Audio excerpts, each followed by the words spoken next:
Hi good afternoon. CNBC आवाज Motilal Oswal studios में आप सबका स्वागत है। बारी आज के सास बहू और सेंसेक्स की, और मदद करने के लिए, क्योंकि आज मंगलवार का दिन है, सतपुते साहब राजेश सतपुते.com के राजेश सतपुते आपको आपकी स्क्रीन पर रेडी नजर आ रहे हैं। सतपुते साहब गुड आफ्टरनून। आता हूं आपके पास, मार्केट्स में चर्चा करेंगे पहले, लेकिन उससे पहले सास बहू और सेंसेक्स की बैकएंड टीम तक रीच आउट करने के तरीके, ये व्हाट्सएप नंबर, ईमेल आईडी और साथ में अगर वो हैशटैग्स ट्विटर पे इस्तेमाल करने हो तो वो सब विकल्प आपकी स्क्रीन पे रख रहा हूं। ऑन द शो भी दिखा देता हूं, कई सारे स्टॉक्स हैं जिन पे सवाल हैं, देखते हैं उनमें से कितना ग्राउंड हम अगले आधे घंटे में कवर कर पाएंगे। पर आपके सामने एक प्राइमर कह लीजिए कि ये सब वो स्टॉक्स हैं जो अगले आधे घंटे में इस प्लेटफॉर्म पे आज डिस्कस हो रहे होंगे। क्विकली मार्केट स्क्रीन पर इस समय तो खैर निफ्टी फ्लैट है, लेकिन वोलेटाइल रहा है आज का एक्सपायरी सेशन अब तक। फर्स्ट हाफ कह लीजिए भाई, एक समय 80-90 पॉइंट ऊपर भी था, एक समय 80-90 पॉइंट तकरीबन नीचे भी था, तो पौने 200 पॉइंट की दिन की रेंज तो वैसे ही बैठ गई। हाँ, उस रेंज के मिड पॉइंट पे और कल के क्लोजिंग लेवल के इर्द गिर्द इस समय हम कामकाज करते हुए, तो हाईलाइट इंट्राडे में एक अच्छी डिसेंट सी रिकवरी। पर ये पूरी दायरा देखिए आप, 23,850 नीचे की तरफ, 24,050 ऊपर की तरफ, बेसिकली राइटर्स के जोन्स पे फंसे हुए हैं। 23,800, 23,900 पे पुट राइटर्स सबसे एग्रेसिवली बैठे हुए हैं, और लाइकवाइज 24,000 और 24,100 है कॉल राइटर्स का जोन। आज खड़ी है सामने मंथली एक्सपायरी, तो वो राइटर्स के जोन्स पे, लेकिन उस जोन के बीच में वोलेटाइल कामकाज होता हुआ। प्रॉब्लम है आईटी और बैंक्स रखिएगा। निफ्टी फ्लैट है, बैंक सपोर्टिव नहीं है, बैंक्स भी इनलाइन फ्लैट ट्रेड कर रहे हैं। आईटी में बहुत वीकनेस है, 2.25% इंडेक्स कमजोरी के साथ ट्रेड कर रहा है, तो इसी की वीकनेस रिफ्लेक्ट हो रही है। और बैंक सपोर्टिव नहीं है, इसकी खामियाजे को भरपाई के लिए वो रेडी नहीं है। बैंक्स फ्लैट ट्रेड कर रहे हैं इस समय, तो वो आईटी का वीकनेस लार्जली रिफ्लेक्शन। पर स्क्रीन इतनी बुरी नहीं है। पिछले कुछ दिनों से मैं बाबा कह रहा था स्क्रीन खराब है, क्योंकि वो ब्रेथ में मजा नहीं आ रहा था। हम और आप रिटेल के लिए अच्छा नहीं था, रिटेल पोर्टफोलियो के अच्छा नहीं था। आज एटलीस्ट कुछ दिनों बाद वो ब्रेथ रिवर्स हो रही है। 3:2 का रेशियो है, 60% शेयर्स इन ग्रीन ट्रेड कर रहे हैं। भाई यही रेशियो 1:2 था डिक्लाइंस के फेवर में कल भी, तो आज एटलीस्ट वो बदला है थोड़ा सा। तो ब्रॉडर मार्केट्स ओवरऑल स्क्रीन ठीक ठाक है। इंडेक्स कंसोलिडेशन के मोड पे एक्सपायरी डे पे आपको नजर आएगा। कच्चा तेल वही $72-73 के ब्रैकेट पे है, क्योंकि हम कतर से अपडेट्स अवेटेड हैं, वो अब तक कुछ आया नहीं है। यूएस और ईरान की जो बैठक होनी है सीज फायर रिलेटेड और कॉन्क्रीट स्टेप्स के लिए, पता नहीं जो भी करना चाहते हैं, वो अपडेट अवेटेड है। वो क्रूड वहीं घूम रहा है अपने लिए, और Asia selective in green in red trade कर रहा है। तो जैसा ग्लोब का मूड है वैसे ही कह लीजिए आपकी स्क्रीन है।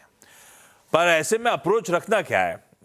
निफ्टी 50 इन लेवल्स पे 24,000 के शेड नीचे का एक अट्रैक्टिव बाय बनता है या अभी नहीं? सतपुते साहब, क्या अप्रोच रख रहे हो आप लोग निफ्टी 50 पे? Good afternoon Ashish ji, good afternoon everyone. और आशीष जी, मैं सच में कहता हूँ, मैंने जो जो पॉइंट्स निकाले थे वो सब कवर कर लिए, और वो भी एकदम सटीक। तो मुझे लगता है कि आपने ऑलमोस्ट कवर किया। तो मुझे सिर्फ अपना एक निफ्टी पे एक बायस देना है, व्यू देना है। तो वो ये रहेगा कि जब तक निफ्टी 23,850 के ऊपर, यानी आज के दिन का लो जब तक मेंटेन होता है, तब तक पूरे चांसेस है कि रिकवर करे। जैसे आपने सटीक कहा कि 24,100 पे कॉल राइटिंग हो रही है, तो लगता है चार्ट देख के ये रिवर्सल जब होता है, ये 24,000 को लांग के 24,100 तक जाए। तो लेट्स सी। आज का दिन वैसे भी आप कह सकते हैं वोलेटिलिटी भरा दिन रहेगा, ऑप्शन राइटर का दिन रहेगा।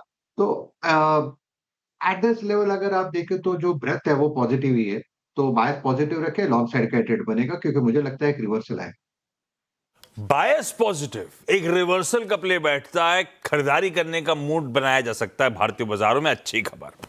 चलिए, सवाल जो आपकी सिलसिले की शुरुआत कर रहा हूं। आज दिल्ली, बेंगलुरु, जलगांव और कोलकाता जाना है, और मेरे ख्याल से सब लाइव एक साथ जुड़े हुए। डायरेक्टर साहब ने कमाल कर दिया आज। खैर, दिल्ली से अंजलि लाकरा मैम स्क्रीन पर है। अंजलि मैम, हाय, गुड आफ्टरनून। अंजलि मैम, पहला सवाल सतपुते साहब के लिए कौन सा? नमस्कार आशीष जी और राजेश जी, नमस्कार। सीएनबीसी के सभी दर्शकों को मेरा नमस्कार। सर, राजेश जी से मैं पूछना चाहती हूँ, मेरे पास 500 शेयर आईजीएल के हैं। हाँ। पहले मैंने 100 शेयर खरीदे थे 125 रुपए पे। मुझे स्प्लिट में ये 500 शेयर हो गए हैं, और यूपीएल है वो भी मेरे पास 150 एक शेयर करके है। चलता हूं। आईजीएल अपना स्प्लिट एडजस्टेड प्राइस 150 रुपए का है क्या? हाँ जी। हाँ। नहीं नहीं नहीं नहीं नहीं, मैंने 150 में 100 शेयर खरीदे थे, और वो बाकी स्प्लिट हो गए। शेयर मुझे स्प्लिट करने थे। तो फिर ये तो अपना अपना भाव तो अट्रैक्टिव है बहुत, है ना? राय जी से पूछूं क्या फिर, मुनाफा बांध लेना है कि बने रहना है, ऐसा पूछूं क्या? हाँ, मैं एक निवेशक हूँ, मुझे कोई जल्दी नहीं है, लेकिन आजकल आईजीएल जैसे थोड़ा कुछ आकर रुक गया है, तो क्या इसमें निवेश रखा जाए या इसमें और कुछ बढ़ाया जाए? रुका भी तो आपकी दिल्ली सरकार के कारण है। आप ईवी करोगे तो कैसे बेचारा गैस कंपनी चलेगी। खैर सत्तू साहब, क्या भाई, रखना तब तक लॉजिकल है जब तक दिख रहा है धंधे में टेलविंड्स, मतलब अच्छा मोमेंटम। अभी धंधे में ifs and buts, question mark लगे चले जा रहे हैं। सत्तू साहब, मुनाफा बांधू या बने रहूं आईजीएल में? अपनी एक्विजिशन प्राइस बढ़िया है। बिल्कुल। आशीष जी देखिए, मुझे लगता है कि अगर मैं रहता तो मैं हमेशा ऐसा ही सोचता हूँ कि कभी किसी को गाइड कर रहा तो मैं रहता तो क्या करता, तो एटलीस्ट जो मुझे मिला है यानी 50% पार्शियल प्रॉफिट टेकिंग मैं करूंगा, और बाकी जो है 160 के स्टॉप लॉस के साथ बने रहूंगा। क्योंकि देखिए, ये जो क्रूड का जो आप कह सकते हैं कि जो हैंगओवर है वो बना रहेगा जब तक ये वॉर लाइक सिचुएशन रहेगी। तो क्या पता है इसमें कोई अगर दिक्कत हो जाती है तो कहीं कम से कम मेरा मुनाफा जो है, जो प्रॉफिट मैंने कमाया है मेरी स्ट्रेटेजी से, वो तो एक बार के लिए घर पे लेके जाऊंगा। 160 का स्टॉप लॉस होगा, सामने 175 का इसका 200 डीएमए का रेजिस्टेंस है। आशीष जी, अगर 175 का लेवल निकलता है तो फिर मुझे लगता है 200 तक का मूव मिलेगा over a period of time. बिल्कुल सही आइडिया। पार्शियल प्रॉफिट टेकिंग कर लेते हैं, पार्शियल जो बचा हुआ स्टॉक्स है उस पे 160 के स्टॉप के साथ होल्ड करेंगे। अंजलि मैम, ये आइडिया ठीक लग रहा है। खैर बेंगलुरु से कल्याणी जी जुड़ती हुई। Kalyani ma'am, good afternoon. Ma'am, आपका पहला सवाल। Good afternoon, everybody. And I just wanted to ask about this Ashok Leyland. मेरे पास 70 शेयर्स था पहले। मैं लास्ट ईयर 180 पे जब रेट पहुंचा था तब आई बॉट एट 70 रुपीज। 180 पे मैंने निकाल दिया था 35 शेयर। अब दोबारा उन लोगों ने कुछ डीमर्ज वगैरह, बोनस शेयर्स वगैरह करके अब अगेन 70 शेयर्स हो गया, but the rate has been come divided to 52 rupees. तो मतलब basically your acquisition price now sits at 50 to 53 rupees, right? या So अभी the मैं question इसको is, should I hold book करूं? profits or should I hold on to this chunk, right? और partial booking करूं, partial profit booking करूं। आया था लास्ट ईयर मेरे ख्याल से 1 for 1 का बोनस, तो वो एडजस्टमेंट हो गया। सतपुते साहब, लेकिन अशोक लेलैंड ना अपने पेयर से कुछ ठंडा कामकाज कर रहा है, और ऊपर से अभी मैं दीपाली के अपडेट देख रहा था, जो एक्सपेक्टेशंस हैं कल आने वाले जून सेल्स नंबर्स की, सबसे फीके साल दर साल नंबर्स शायद अशोक लेलैंड के आने वाले हैं कल। ये मुनाफा बांधू बने रहूं, करना क्या चाहिए स्टॉक में? आशीष जी देखिए, मैं तो चार्ट देख के बोलूंगा। देखिए, अगर आप यहाँ पे डेली चार्ट देखते हो तो डेली चार्ट पे एक आप कह सकते हैं कि एक ब्रेकआउट है, टेक्निकल ब्रेकआउट हुआ है। It's inverted head and shoulder price formation, और जनरली ये फॉर्मेशन बुलिश होता है, स्ट्रांग होता है। तो यहाँ पे नेकलाइन यानी सपोर्ट कहाँ है? इसका सपोर्ट है 155 पे। अच्छा, तो 155 का सपोर्ट है तो आपका स्टॉप लॉस होगा 150 का। 5 पॉइंट का स्टॉप लॉस, 5 रुपए का स्टॉप लॉस मेंटेन करें। अगर यहाँ से चलता है तो जो टारगेट आ रहा है चार्टिकली, वो आता है कम से कम 20 रुपए, यानी 20 रुपए यानी 160 प्लस 20 यानी 180 का टारगेट आता है। उसके लिए प्रोबेबली आपको 1-2 महीना रुकना भी पड़े। तो जो पैटर्न सजेस्ट कर रहा है कि अगर मैं 2-3 महीना और देता हूं उसको, तो मुझे 20 रुपए और मिल सकता है, तो क्यों ना मैं स्टॉप लॉस रखूं। सॉरी। तो इसलिए मैं यही सजेस्ट करूंगा 150 के स्टॉप लॉस के साथ होल्ड रखे। और मुझे लगता है 162 का लेवल है जो एक स्विंग का ब्रेकआउट है। 162 के ऊपर चला जाता है, फिर मुझे लगता है यहाँ पे कंफर्मेशन आएगा और यहाँ से रैली दिखेगी। तो for me it's a hold with a stop loss. It's a hold with a stop loss at 150. We are targeting 180 levels, ma'am. 20 रुपए, सही बात है, क्यों छोड़े हम 20 रुपए। 150 का स्टॉप लॉस लगाएंगे और अपनी पोजीशंस को होल्ड करेंगे। जलगांव से कल्याणी आई, तो बेंगलुरु से भी कल्याणी जी थी, जलगांव से भी कल्याणी जी हैं। कल्याणी मैम, गुड आफ्टरनून, सवाल पूछें। गुड आफ्टरनून सर, मेरा सवाल है ओरेकल फाइनेंस पे। मेरे पास उसके 100 शेयर है और उसकी प्राइस है 9,736 पे। तो क्या पूछूं, मुनाफा बांध लिया जाए, बने रहा जाए, ऐसा पूछूं क्या? हाँ, मुनाफा बांध दिया जाए या लॉन्ग टर्म में आपने क्यों लिया था? ट्रेडिंग के लिए लिया था, पोजिशनली, या लंबी अवधि का सोच के रख लिया है? क्या मकसद क्या है? नहीं, फिलहाल तो मैंने टेक्निकल रीजन देख के ट्रेडिंग के हिसाब से लिया था, लेकिन मुनाफा देख के अभी लग रहा है कि थोड़ी देर और रुक जाओ। मुनाफा देखिए, ठीक है। ट्रेडिंग में जब देखा था तो क्या टारगेट्स रखे थे आपने अपने? फिलहाल तो मैंने 11,000 के टारगेट रखे थे। तो खड़ा ही हुआ है वहां पे टेक्निकली। सतपाल साहब मान लें कि बने रहे? आशीष देखिए, चार्टिकली अगर आप देखें तो पूरा आईटी एक तरफ है और ओरेकल फाइनेंस एक तरफ है। That shows the relative strength. कुछ तो है इस काउंटर में कि जो इसको अभी भी गिरने नहीं दे रहा है despite so much of volatility. अगर आप इसका चार्ट देखें तो 11,000 बिल्कुल सही कहा मैडम ने, आपने बिल्कुल सही कहा। 11,000 के आसपास चैनल का रेजिस्टेंस आता है। अगर 11,000 मुझे लगता है प्रोबेबली अगले सीरीज, क्योंकि आज तो एक्सपायरी है, तो 11,000 के ऊपर चला जाता है तो कम से कम मुझे लगता है 1.5 से 2,000 की और रैली ओरेकल में आ सकती है, क्योंकि उन्होंने एक बेट लिया है, शॉर्ट टर्म स्विंग ट्रेड लिया है पोजिशनली।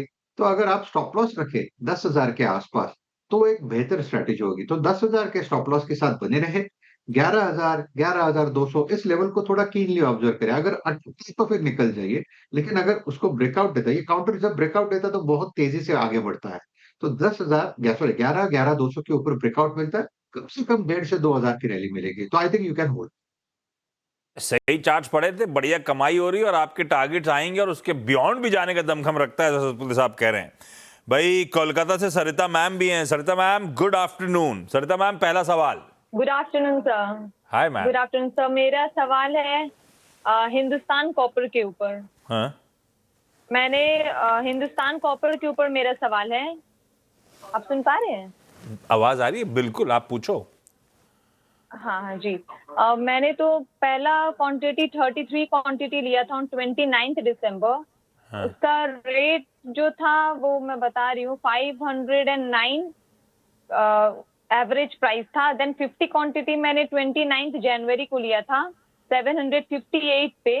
एंड देन 30 क्वांटिटी मैंने 19 मार्च को रिसेंटली लिया था 472 पे। तो मेरा टोटल जो एवरेज था वो 610 एवरेज प्राइस है हिंदुस्तान कॉपर पे था। क्यों तो इतना भर अभी- लिया? मतलब ये बार बार एवरेज ये खरीदते क्यों जा रहे हो आप? आपको लॉन्ग टर्म के लिए हिंदुस्तान कॉपर बहुत अच्छा लग रहा है, ये रीजन है या कुछ और है? नहीं, मैंने सोचा था कि for long term I will keep the Hindustan copper, but मैं देख रही हूँ कि कुछ मतलब वो ठंडा डे पड़े बाय जा रहा डे है। डाउन हाँ। होते जा रहा है। हाँ जी। सतपाल साहब बहुत तगड़े स्पाइक के बाद बात सच है, मामला कूल ऑफ हो रहा है। क्या करूं हिंदुस्तान कॉपर में? आशीष जी, मुझे लगता है कि ओवरऑल अगर आप मेटल देखें तो ये थोड़ा बहुत आप कह सकते हैं कि वॉर का इम्पैक्ट है, ब्रेंड का इम्पैक्ट है, तो कहीं ना कहीं इसमें एक प्रॉफिट बुकिंग चल रही है। अभी ये प्रॉफिट बुकिंग कहाँ तक जाएगी? तो मैं हिंदुस्तान कॉपर का यहाँ पे डेली चार्ट देख रहा हूँ तो दो लेवल्स मुझे लग रहा है। 470 इसका क्या है? इसका है 200 डेज मूविंग एवरेज, वेयर 450 इसका 200 मंथ्स मूविंग एवरेज है। तो अगर आप कह सकते हैं कि अगर ये 600 650 से टूटा है और कहीं ना कहीं अपने इंपॉर्टेंट क्लस्टर के आसपास आए तो कहीं ना कहीं यहां से रिकवरी आ सकती है। तो अगर मेरे पास रहता तो मैं तो डेफिनेटली होल्ड रखता। रादर मैं कहूंगा कि मुझे अगर एक्यूमुलेशन ये स्ट्रैटेजी जैसे कि आपने उसको चंक चंक में लेते गए, अगर मुझे एक्यूमुलेट करना है, this will be the last accumulation, इसके बाद मैं नहीं करूंगा। तो अगर मुझे एक्यूमुलेशन करना है तो 470 450 ये अच्छा जोन रहेगा जहां पे आप थोड़ा बहुत क्वांटिटी ऐड कर सकते हो, क्योंकि एक्यूमुलेशन में आपका कॉस्ट थोड़ा कम भी आएगा। सो काउंटर अच्छा है, लेकिन वो क्या रहा है फिलहाल ये एक रनिंग करेक्शन में, इसमें आपको स्टॉप लॉस नहीं दूंगा। मैंने सिर्फ एक स्ट्रैटेजी बता दी। अरे ये क्विक फायर कर लूं मैं जरा। अंजलि मैम क्विकली अगला सवाल पूछो। सर अगला सवाल मेरा यूपीएल को लेकर है। मेरे हाँ। पास 150 यूपीएल है, 126 की प्राइस है। तो इसमें ये पहले बहुत ऊपर गया था फिर नीचे आ गया, तो इसमें रुका जाए या निकला जाए? 800 तक चला गया था सतपति साहब, ठंडा पड़ते ही चले जा रहा है। निकल जाऊं बने रहूं? I think you should exit.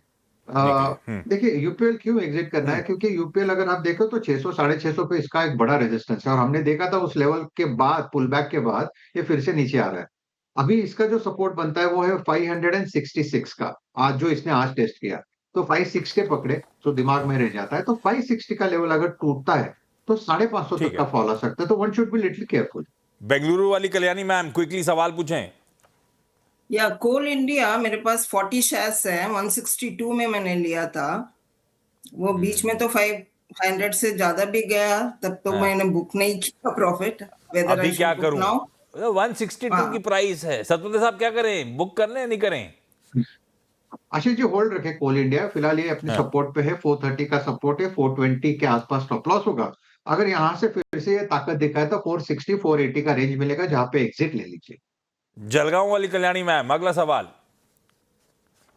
Sir मेरे पास बीएससी है, उसके 100 शेयर है 3950 पे, तो क्या करना चाहिए? लिया क्यों था? लंबी अवधि के लिए ट्रेडिंग वाला मामला है? नहीं, ये लंबी अवधि के लिए लिया है। सत्तू साहब क्या करें? 4000 के आसपास ही खरीद है, लंबी अवधि के लिए सही लग रहा है क्या?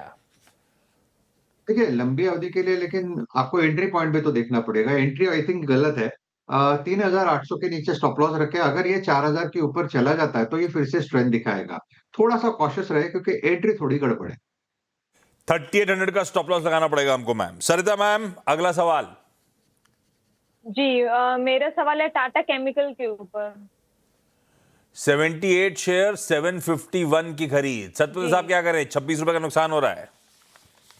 देखिए लॉन्ग टर्म के हिसाब से टाटा केमिकल का चार्ट अच्छा है, रादर मंथली चार्ट की मैं बात कर रहा हूँ। लॉन्ग टर्म के हिसाब से अच्छा है, लेकिन अगर शॉर्ट टर्म की बात करें तो एग्जिट लेना पड़ेगा, क्योंकि प्रोबेबली ये 700 680 तक का एक बार के लिए करेक्शन देगा। ओवरऑल अगर आप देखें तो केमिकल सेक्टर में थोड़ा वीकनेस ही है, टाटा केमिकल कोई अलग नहीं है। तो 780 600 इसका ब्रेकआउट लेवल है, अगर ये लेवल पार करता है तो रैली मिलेगी। फिलहाल आप बने रहे 700 के नीचे स्टॉप लॉस रखें। आपको अपना टाइम होराइजन डिसाइड करना है। छोटी अवधि के लिए एग्जिट है, लंबी अवधि के लिए फिर भी बने रहा जा सकता है। अंजलि मैम, कल्याणी स्क्वायर जी और Sarita ji, thank you so much आप सबका जुड़ने के लिए। सतपति साहब आपका भी धन्यवाद, बहुत बड़ी तरीके से सारी क्वेरी सॉल्व करने के लिए। ब्रेक के उस पार एक क्विक मार्केट अपडेट।